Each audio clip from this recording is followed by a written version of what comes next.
Granddaughters and a slew of grandmothers and grandfathers, and I'm from the Nanny Helen Burroughs Project. And because I'm from the Nanny Helen Burroughs Project, I'm a womanist. And Mr. Prime, I thank you for making that explicit clarity about the womb is connected to the throne of Subhanahu wa Ta'ala. And I think that's Sister Manal. I'm thankful when you started off, we are never outnumbered, we are outorganized. And I'm saying this because if you see what I have on my head, it just happened to be a visualization of Menon.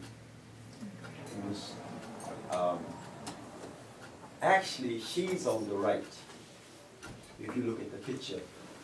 And actually, Haile Selassie, which married up.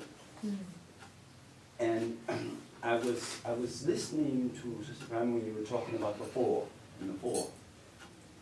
And I think about the 4 chambers of the heart. I think about the 12 cranial nerves.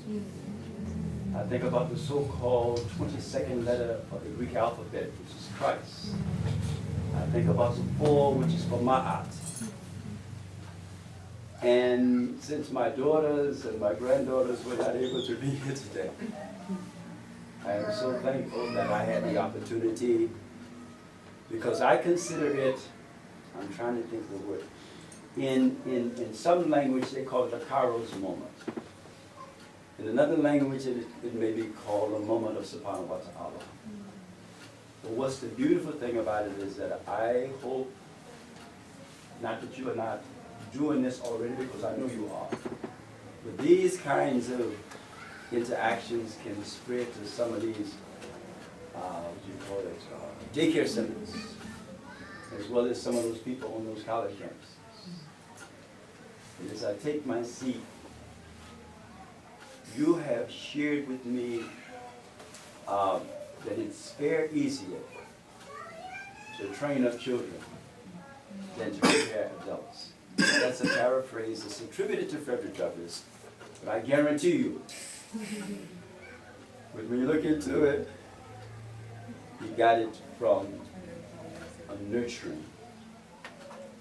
And the question that I was asking, maybe it was answered earlier, at what point in the narrative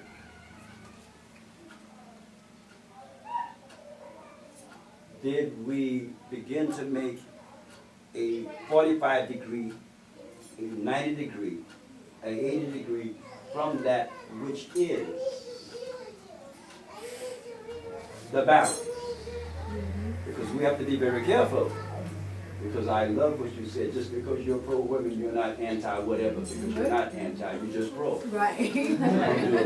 Share that with me. That's when we start to make that turn away from the balance. If you ask me, I mean, for African Americans, who we got on the No. This is what I do. This is what I do. Charity always begins in your backyard. But because we live here in a world, but you always take care of your backyard. Even though, and the wisdom from our backyard, when it is in the truth, it is an applicability anywhere in the world for those who want to practice it. I mean, again, I think it ties into the same thing. You're absolutely right. You know, it could be, you know, when I talk about the vote, that is a symptom of a larger problem.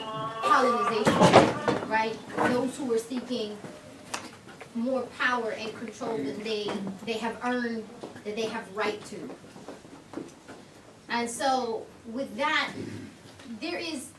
people have an invested interest in our division. And especially the separation of the man from the woman. Because as long as they are together in understanding that balance and harmony, it reduces a lot of need. And as long as there is sickness and disease and need, then they get to pretend to be the savior in selling you back, you know, the solutions to problems you didn't have from the beginning. And so, again, it goes back to that colonization, we'll call it.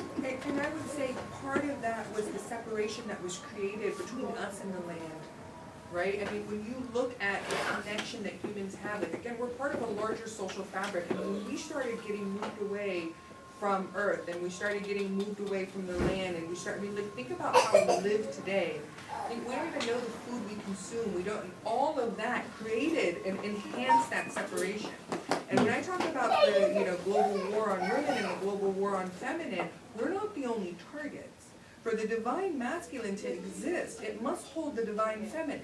And so when you suppress that divine feminine, you're actually cutting off men from their divinity and their divine masculine.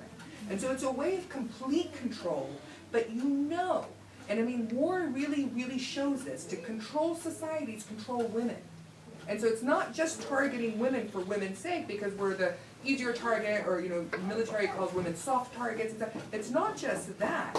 It really is an understanding that if you want to have global control, if you want to do exactly what you said so eloquently, they're creating problems and then selling us the solutions for the problems they created, then disconnect that yin and yang, and that, I love the way you described it in Islamic terms, like you disconnect that. And I think I really do believe that this is the age of women, just like Islam was spread through the power of women. This is the time where the Ummah really needs us to come back, not to then overpower men, Right.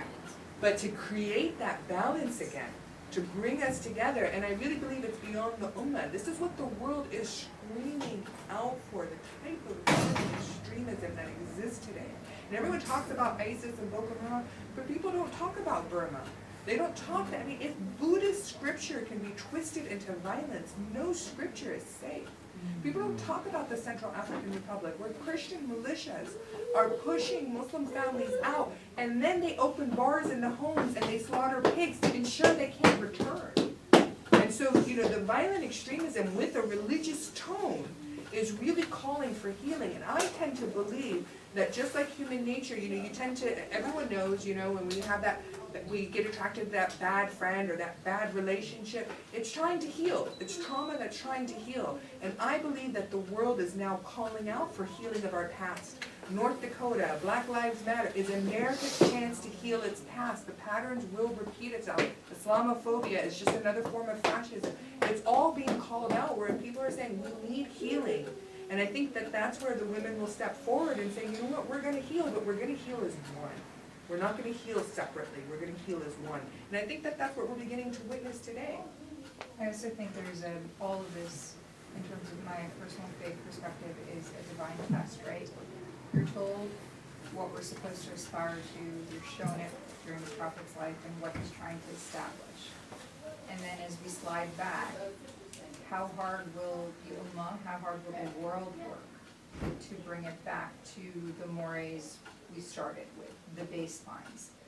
Or will we continue to slide and let it distort and continue to be more focused on the I, the me, more limited aspects, even though we're living in a world of abundance? If we default to hoarding about my rights, and not rights, but I guess what's in it for me, and how can I control others rather than how can we restore balance? To me, that defaults to a divine test for all of us.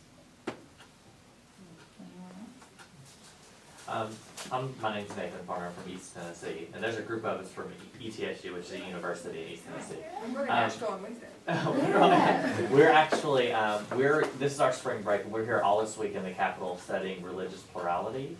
And just, so this morning we went to a service at the National Cathedral, and we're visiting some Jewish centers, and we, you know, but even within our group, we have individuals of the Muslim faith, Hindu, Christian, some people who don't consider themselves spiritual at all.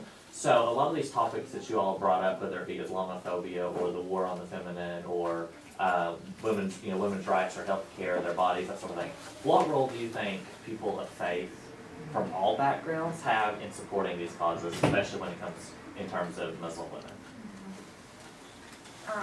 So So, I hope you'll take the time, I'm gonna self-promote a little bit because it just answers your thing. I wrote an article for Newsday where I was saying that, what we need is more religion in the public sphere, not less. And it's not just Islamic religion, but what we've done is by the secular model of forfeiting religious teachings in the public education system, right? Both the saying that you said in the emphasis on education, what we've done is we've forfeited to the extremists.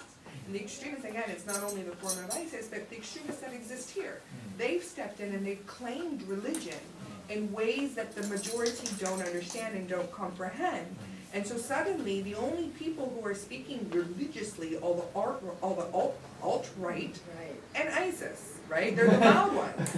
And for me, they mirror, I grew up in South Carolina, and I always joke, I'm like, I don't know if it's the Salafi in me or the Puritan in me that's coming out, right? Because some of them, they sound so similar to me, you know? Like, when I start to listen to things, and particularly when you talk about women's issues, I'm like, this extreme model mirrors itself, right? Just like I believe the divine messaging starts to mirror itself. So I think that that's really where people of faith have to step in, is to actually say, I keep saying, have faith in your faith, right? If you really are a person of faith, there's no question that's off the table. And we really have to start asking and questioning and learning. And I'd like to see it in our public schools more. I'd like to see faith taught in a much more, and taught, like you said, with our narratives. I mean, you know, we all learn about certain religion, but like it's a very surface, and it's a very almost stereotypical, one-dimensional form of religion. Like we're almost ashamed to speak of spirit and spirituality, and you know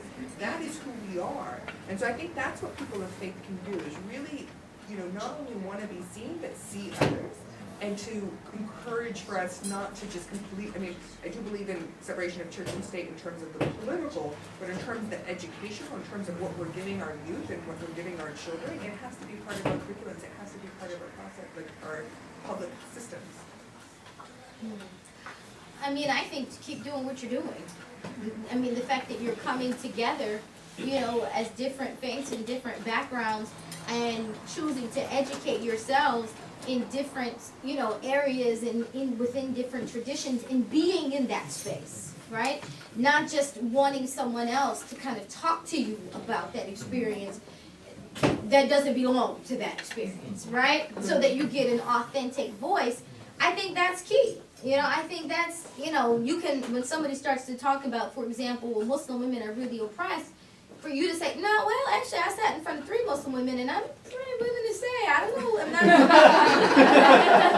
I don't remember that being, you know, part of my experience. So I say that to say it is important that, you know, you keep listening to that authentic voice and just keep coming together on the common truths that bind you, and keep calling other people to it. It spreads. And I think as Sister Aisha was mentioning, I think what it touches on is disrupting narratives that are there for some other agenda. So in this country, I think a narrative that is fanned often is Muslims hate Jews, Jews hate Muslims. In the news, you see there's a lot of support between the two communities. That's not new.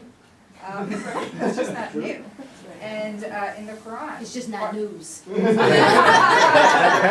and it's also like in the Quran, we're supposed to defend Christian, Jewish houses of worship, right? We're supposed to. That is our religious calling.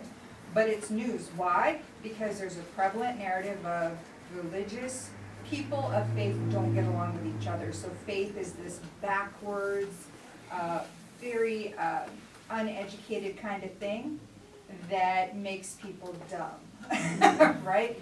And once you can do a lot more interfaith and interfaith, I'm from the Shia sect, right? So I'm always very conscious of narratives that may exclude me. And I'll force my way in, right? I'll go your way. Right, but what's very important is when you show that I'm very proud and very cognizant of being Shia, but that doesn't make me less Muslim, right? Not sort of, cutting off your nose to spite your face, Yeah. right? In the same way, when different communities of faith transcend these narratives of hate and division and show, no, we actually know scripturally as well, we have a lot in common. And at the core, it's a respect for human beings and trying to make the world better, right? That is the core of most things. And that I have often said, doing a lot of interfaith work, there are times when I bond more closely with a Jewish woman that's observant than I do perhaps with a Muslim woman who's not as practicing. Because my you know, it's that leaps of faith into faith, right? And that's a commonality. So I think there's a lot of strength because again, once you can disrupt narratives trying to disempower you, it's a good thing. Again, they're trying to disconnect you to create imbalance and disease and sickness so they can sell you the solution. Yeah, absolutely. You're so cynical now. I have a question. When we are talking about women empowerment and leadership, how do you think like the Muslim community themselves are not letting their daughters to become role models like you, to become advocates of right and activism like you? Or how important is that the Muslim community challenge themselves, because it's a male-dominated kind of thing, and then challenge the rest of the world to let the females express themselves and become someone like you, because